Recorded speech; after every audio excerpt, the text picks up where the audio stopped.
This is Pet Life Radio. Let's talk pets. Welcome to the Human Animal Connection Show, where we believe we can communicate with all animals. Join us as we explore the 33 principles and healing methods of the human animal connection.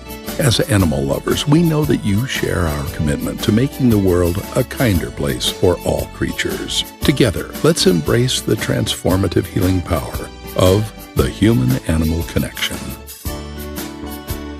Hi, everybody. Welcome to the Human Animal Connection Show. I'm your most fortunate host, Michael Overly, and with amazing Jeannie Joseph to talk about freedom. Jeannie. Yeah, I love freedom. I love freedom. It is such an important thing, you know, for humans. People have died fighting for it. It's such an important concept in life. And when we have freedom of choice, we generally do better than when we don't have freedom of choice. And it's the same thing with animals. So today we're talking about how animals that are living with us, domestic animals, can have freedom of choice. And of course, we won't get started with the farm animals who have no freedom of choice, and that's a very serious issue. But today we're just going to talk about the animals who share our lives, because cats, dogs, horses, animals that are living in our human lifestyle are kind of at the mercy of our choices, what we feed them, when we go to sleep, when we wake up, when we walk, when we go out, etc. And so they can get what I call chooser burnout, which is that they don't feel like they have choices, and then they stop making choices, and then they get kind of disconnected, and then you start seeing some bad behavior. So today is all about how can we simulate, or not really simulate, but how we can create moments of freedom of choice. So for example, if you're out on a walk, it isn't, maybe there's some walks that you're leading, but there are other walks where the dog gets to lead and they get to choose. Are we going left or right? Are we going forward or backward? Are we going to turn around here? Are we going to stop there? Are we going to take some time to sniff? If they get to make a few choices on the walk, and it doesn't have to be a million choices, it can be a few choices on the walk, that walk is so much more valuable for them and their nervous system than when we make all of the choices for them in terms of pace and direction and start and stop, and when we do this and when we interact with others and when we don't.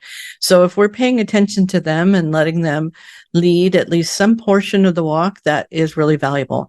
And when we're at home, we can do a little game where we take two treats, put it behind our back, and then we present our fist with two treats in each hand, and we present them to the dog. And this is not a guessing game. That's another game, which is also fun, but this one is not a guessing game. This one, they get to choose, do they want the right one or the left one first? They're going to get both, but they get to choose which one they get first. And that may seem like, oh, that is so simple. How could that be useful? But it's actually good for the brain, because they're going to go sniff, sniff, sniff. They're probably going to check them both. They're going to make a choice. For them making a choice, choosing which one they get, and then they get the second one. So it's an all positive, all reward game. There's no losing in the game. There's no guessing. They don't lose anything. This is just a simple example of how you can create some choices. And there are a lot of little games that you can play like that around the house, where they get to make a choice, this or that, this toy or that toy, this game or that game, whatever is kind of easy and comfortable in your world, to give them a sense of choice and to pay attention to what they choose. I love that so much. That the walk is such a big deal, right? We tend to see it as a chore. Right? I have to get my dog out. Right. What if it could be enriching for both of you? So, exactly. Yeah, we do command free walks, right? I won't correct her. I won't say left, right, whatever. And I just let her do her thing. And I'll see if I can guide a little bit. Yeah. I actually have to go home at some point. Right. But it's really interesting, and how calm she gets when no one's barking at her. Right. Exactly. It's just like, it's such a beautiful thing. I mean, when we want to punish people in our society, we put them in prison, we take away choices. And the worst thing we can do to them is put them in solitary, where they have zero choices, So this is something that we want to think about, how important it is for a dog to feel a sense of choice. And it restores their will, their sense of self, if they can have some parts of the day where they get to make choices. And, they're making lots of choices if they're living in a healthy environment, like, I'm going to sleep here, I'm going to walk here, I'm going to go engage now, but we want to, make as many more opportunities as we can, like you said, on the walk. And maybe not every walk is one of these kinds of walks, but could once a week, once a day, be that walk where they get to make all the choices. And then, there are other times where you can work on training exercises is fine, where we get to tell them what it is that we would like and make a request rather than a command, but make a request and give them a choice to comply, and they comply and they get a treat. So that's really good too. So it's not like there's only one way that we're going to interact, but thinking about freedom of choice. Does my dog have freedom of choice? And maybe your dog has a lot or a little. Some dogs are, sleeping in a crate all night, or or forced to be in a crate all day, or, they have very little choice. And then the minute they get choice, they're going to kind of explode a little because they've been choice deprived. So it's basically, I think, a right of beingness, a sacred right to have at least some autonomy, some choices that the dog can make. And when I, take home, sometimes I'll take home a shelter dog, a rescue dog, just for an afternoon or something to give them a little break from the shelter. And one of the things that I really focus on, especially if they're shy and traumatized, just let them make choices. I'll let them go out in the yard. Do they want to sit? Do they want to walk? Do they want to run? Do they want to be in the sun or the shade? Do they want to drink water? Do they want to engage with me? Do they want to chase the birds? What do they want to do? And just watching them make choices, you can see their spirit come back online. Because, of course, in the shelter environment, they don't get many choices at all. They are walking when it's, the time is to walk, and they eat when it's the time to eat, and they get just the moment of interaction when the person, the volunteer can walk them. They get almost no choices. They are at the mercy of the scents that are all around them, the sights that are all around them, the smells, tastes, sounds, all of that is bombarding their senses, and they can't do anything about it. They can't get away from the senses, the invasion of the senses that happens in a shelter environment. And I'm not blaming shelters. I'm just saying that it's a tough gig for a dog. Thank God for shelters, or there'd be a lot of dead dogs on the street. But we need to recognize that they are being choice deprived. And when I teach at the shelters, I encourage volunteers. I say, can you give the dog just some choice time on that walk? Can they choose left or right, when to stop, what pace to go at, or whatever the person can manage. It will really go a long way to rebalancing that dog's sense of autonomy and dignity. But it's not just dogs, right? It's other animals that share our homes, and sometimes animals that don't share our homes. Right. Yeah. I mean, even when we look at zoos, if they're in a very small confined area, then their choices are limited. And, these wild big animals are not meant to be in that kind of situation. So the more zoos can give some freedom of choice, more space, more choices what to eat, so that's not just feeding them at the time of the feeding schedule, but that there's trees that they can munch on or something, there's some more choices. This is going to go a long way to helping them feel better. And many animals in many zoos are actually on Prozac because they are so disturbed by the circumstances that they're in. And a lot of people don't realize that there are a lot of zoo, attempted escapes. They're not all successful, but there's a lot more escapes than people realize. And sometimes these animals are euthanized if they start escaping too much because they feel they can't control them. And it's because the animals have no choice. They don't have a choice about being there. And then they have no choice within their day about what they're going to do or who's going to interact with them or whatever. So it's just something to think about. It's not something to feel guilty about, but it is something to just think about. How can I play more choice games where the dog gets to choose what game we play with, or what treat I get first, or how long we're going to do something, or anything like that. Anytime they're making a choice, they are helping their nervous system, and you are helping the relationship. I mean, we all want that, right? Nobody wants to get stuck in a cubicle for 12 hours straight. You have to be able to get up and go to the bathroom. And we take these things for granted. And then we keep these animals caged in captivity, whatever the situation. Even zoos and wild animal parks, they have a little more room, but it's not natural for them. Not the amount of room that they need to thrive and be healthy.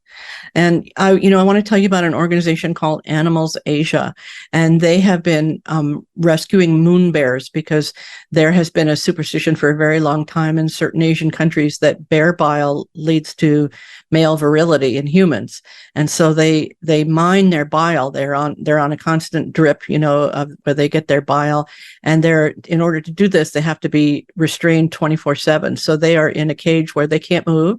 They never get to see the sun or be on the grass or have any medical care or anything like this. And this group has done a tremendous amount to make public awareness, and they put a lot of pressure on the Vietnamese government, and they're making tremendous progress with it. But they have rescued, I think, about 700 of these moon bears, and these are really sweet little cuddly things. And what's so exciting about them is that once they get, first they come to the facility, the sanctuary, and they get medical treatment, and they're in isolation at first. But once they are healthy, they begin to introduce them to the other moon bears, and it's so cute. You can see videos online of these.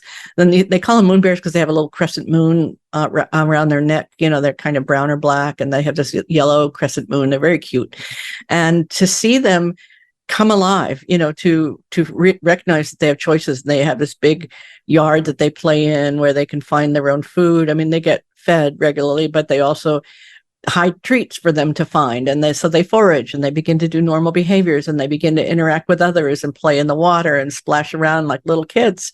And it's just beautiful to see that these bears who've been basically in cages their entire life, never moved, learning to use their muscles again, learning to interact, learning to make choices, and feeling the taste of freedom for the first time.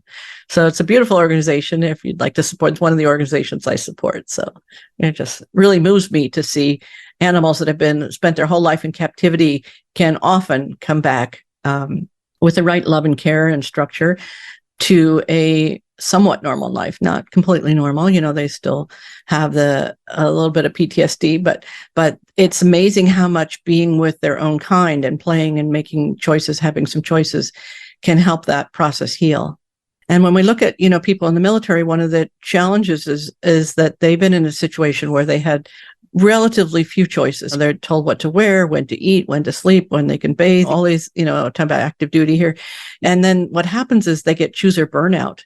So then they go back to civilian society, and remember that movie Hurt Locker, where he has to go to the grocery store and his wife says, "Can you go get the breakfast cereal?" thinking it's like a nothing task, because for her it's a nothing task. But for him, being faced with like 100 boxes of cereal when he's been on, military diet, it's just like overwhelming. It's meaningless to look at all those boxes. He doesn't know which one to choose, and the task is overwhelming, and he freaks out and can't get the cereal. And she goes, "What's wrong with you? Why can't you do a simple task and help me out? Don't you love me?" And it's really that he has chooser burnout. The muscle has been misused or not used enough. Or if a person has been also in the military where they've had to make a lot of life and death choices, you can get chooser burnout. So you can get it from having to make too many choices or having to make too little. Either way, like either overstimulated or understimulated, results in what I call chooser burnout. That's my term for it. And the way we restore it is by gently making conscious choices that don't have a lot of significance. Do I want to wear the blue shirt today or the red shirt today? It's not life and death. It's okay if I make the wrong choice. And just getting used to, what does it feel like when I think about wearing the blue shirt? What does it feel like when I think about wearing the red shirt? And just connecting the sensation of, oh, okay, well, the blue shirt feels right today. I need more cooling energy, or I need more dynamic energy. I'm going to wear the red shirt. Just paying attention to how the choice feels invites the chooser to go, okay, it's safe to choose because somebody's going to listen to me. Because it's just like a child. If you don't pay attention to their requests, they'll stop making them. Same thing with the dog. If the dog is communicating with you in terms of body language or whatever else, and you're not paying attention, they'll stop communicating. They'll stop telling, because they're figuring, well, why should I? They're not listening. Yeah. No, absolutely. Well, that translates right to humans. If we don't feel safe, we understand how our dog can behave a certain way now. Well, some of us do. Mm-hmm. But when we don't feel safe, we're not going to make great decisions for ourselves either. That's right. So we're going to shy away from things. We're going to do the wrong things. It's really interesting. And that's what happens, people with PTSD, like they come back from, combat situations, and they with chooser burnout, and they'll either do one of two things. They'll either be unable to make a decision, like everything is just too overwhelming, like the cereal box, I'm just going to get out of here. Or they make impulsive decisions, meaning that it's so uncomfortable to have to make a choice that they'll just make the fastest, easiest one, not necessarily the best one. So it's the ability to tolerate the process of choosing, to be able to just breathe and say, okay, so what feels good? And this is what, when we see animals beginning to make choices, we see them coming back into a much healthier state very quickly. It's amazing to see what even a half hour of freedom of choice can do for them. We should train people this way too. Yeah. This would be a great place to take a break. Sounds good. Okay, we'll see you folks in a minute.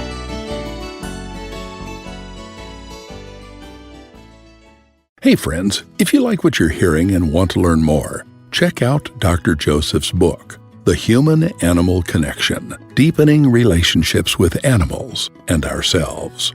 Or visit the website, thehumananimalconnection.org, to book an online consultation. Thank you for loving animals. Now back to the show. Let's Talk Pets on PetLifeRadio.com.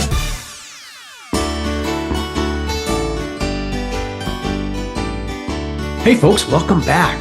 I'm excited to talk about more freedom, and you have some amazing examples for us. I really do, but let me just start. I want to explain, in the UK, United Kingdom, they created something called the 5 freedoms, and this has been accepted by shelter veterinarians as kind of like the gold standard. And I want to kind of go through them because they're really important to think about.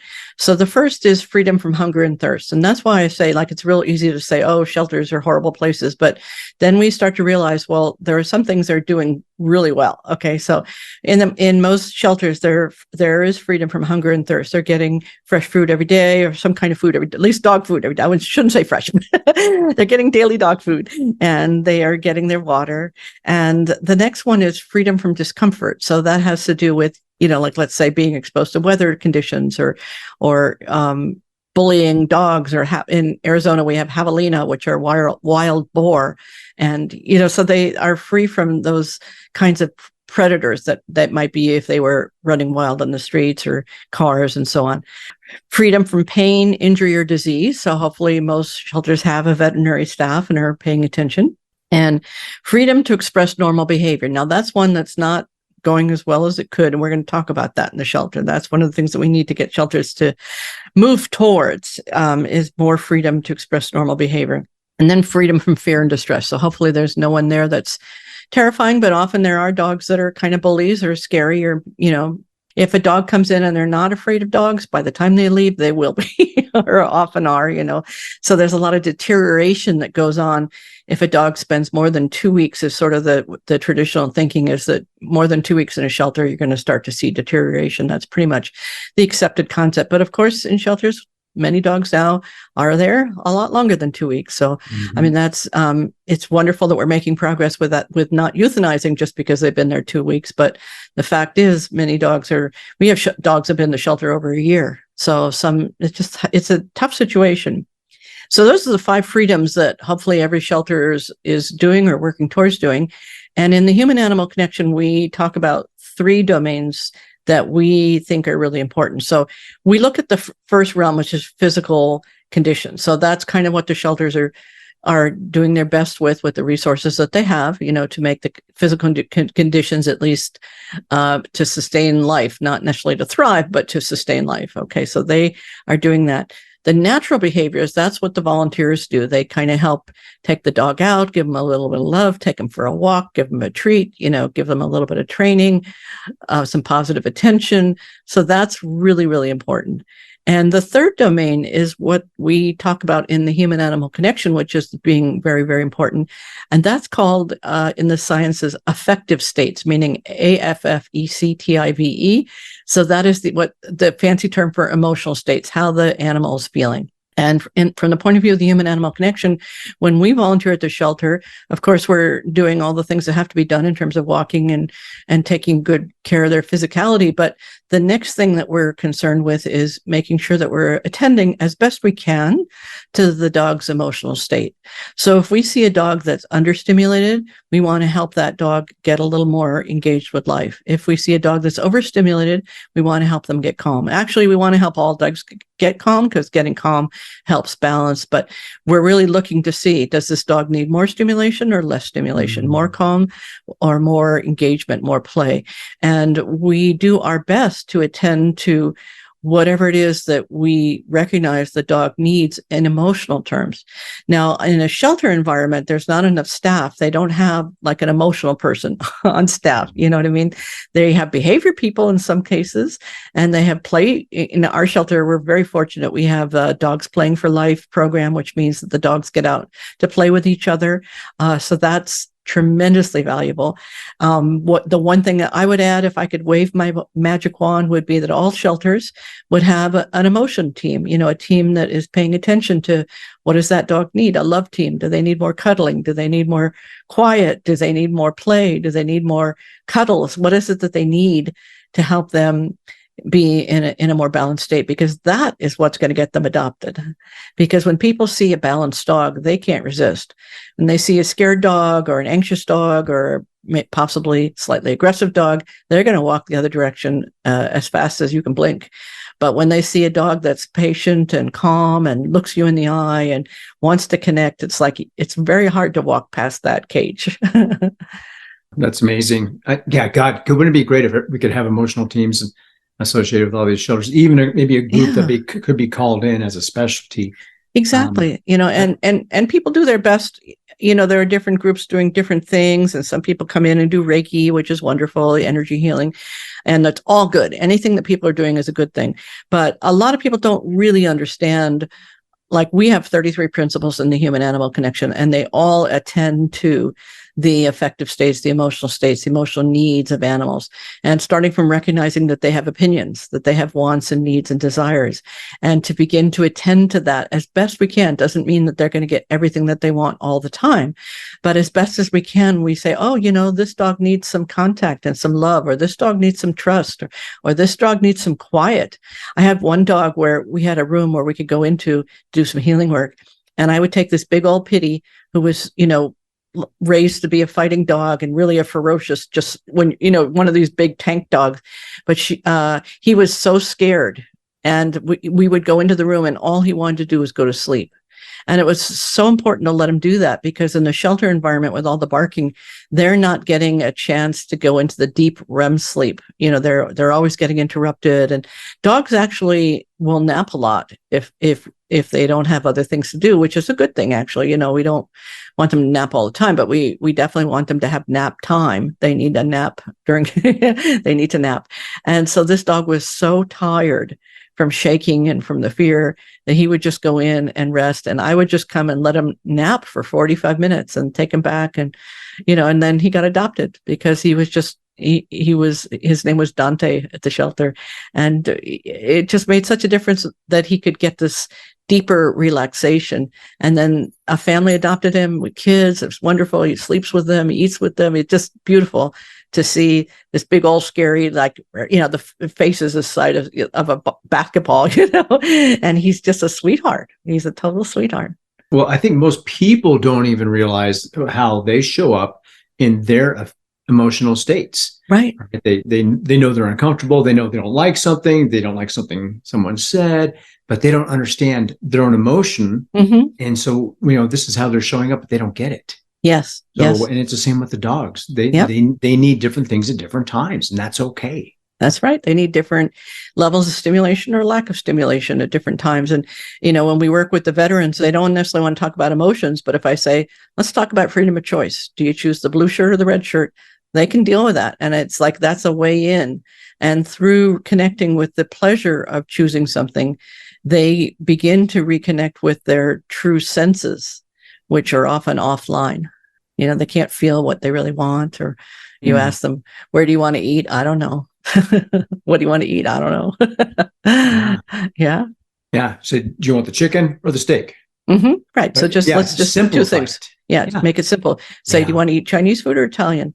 Not where do you want to eat with a person who's got choose or burnout. You just want to give them two choices. And if there are really realistically 4 choices, we'll start with, let's eliminate 2. Which don't you want? You don't want Vietnamese right now. You don't want Thai food right now. Okay, great. You want Italian or Chinese? Whatever it is. This is little Lucy back there. She's boarding with us. So she's a rescue from a reservation. Those of you who are watching the video, we just saw Lucy walk by. She's very, very sweet. And it's really, it's really funny. Speaking of choices, all of the dogs have multiple beds in this house. aside from the fact that they also use the human beds, but they have their own beds, right? And they're sort of sized for the dog or whatever. So what's really funny is that the dogs love to choose the bed that's not theirs. So I got this huge $100 bed for Lulu, our big 56-pound dog that we're fostering. Fancy bed, right? Who buys a $100 bed for a dog you're fostering? I do. So, okay. So Lulu has this big bed, which she loves. But Sophia, my 25-pound dog, who has, I think, 8 beds in the house, will often go sleep in Lulu's bed, and Lulu will try to sleep in Sophia's little bed, which right now she's half in Sophia's little bed, which half of her body fits in, but it's comfortable for her. That's her choice, right? She can choose.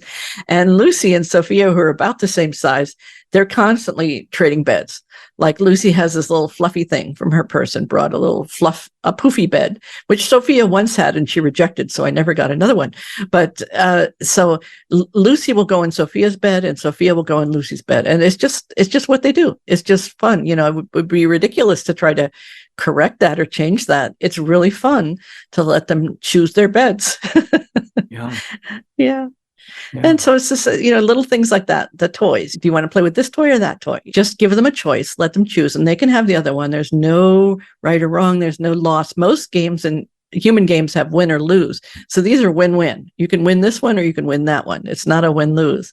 But this helps them feel, they get to choose which toy they're going to play with. And I even give them a choice of water. Like I'll have different types of water. I'll have the filtered water. Everybody gets filtered water. But they also have a choice of tap water. And it's interesting. Some people say, why do you give your dogs tap water? Well, I put them both down and I see what they want. And sometimes they want the filtered water and sometimes they want the tap water, because the tap water does have some minerals that the filtered water doesn't. And I have to just trust that they know if they need some of that, some of that good old city water, especially the shelter dogs are used to that. Lulu will choose the city water over the filtered water most of the time. That's okay. I'm not going to worry about it. I'm going to give them both choices and let them make a choice. And I'm assuming that they're making the choice that's best for them in the moment. And that has a respect of animal wisdom that we as humans sometimes forget. We think that we can make all the choices for them and we're right. And sometimes we're right, but sometimes we're not right. And sometimes we need to let the animals show us what's the right choice for them.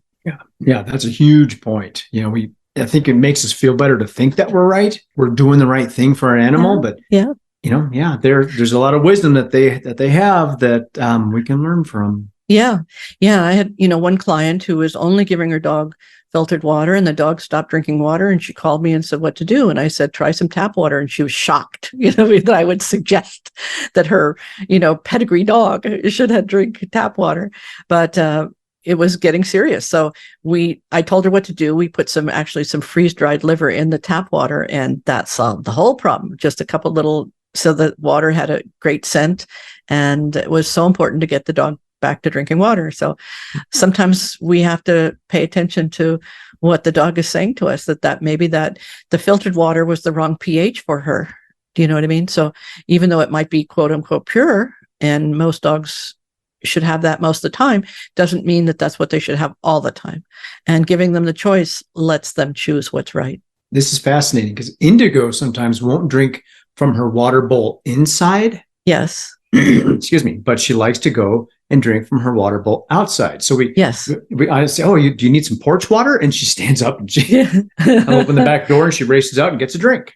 Right. And it's the same water. Yeah. Yeah. Both in stainless steel bowls, both from the same filter, but it's porch water.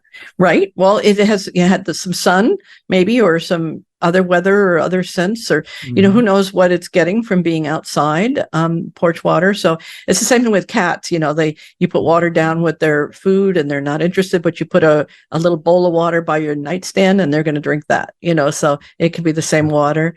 So sometimes we just need to let them make some choices. Mm-hmm. Yeah. Awesome. Yay.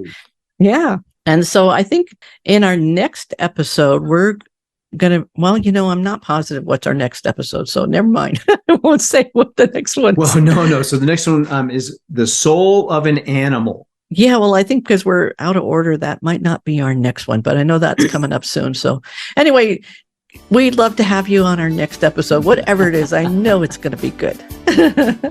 Awesome. Well, thank you, Jeannie, so much. And everybody else, look forward to seeing you again soon. Yeah, we'll say aloha for now. Thank you for tuning in to the Human Animal Connection Show. Please visit our website, thehumananimalconnection.org. There you can sign up for our free email newsletter, book a consultation, or check out our blogs and resources. Our best-selling book, The Human Animal Connection, is available on Amazon, and your donation of any amount keeps our nonprofit organization providing life-changing services. You can reach Michael Overly, author of Let Your Dog Lead, Musings on How to Create an Exceptional Life, on his website at dogsandmen.com, or email michael@dogsandmen.com. Let's Talk Pets, every week on demand, only on PetLifeRadio.com.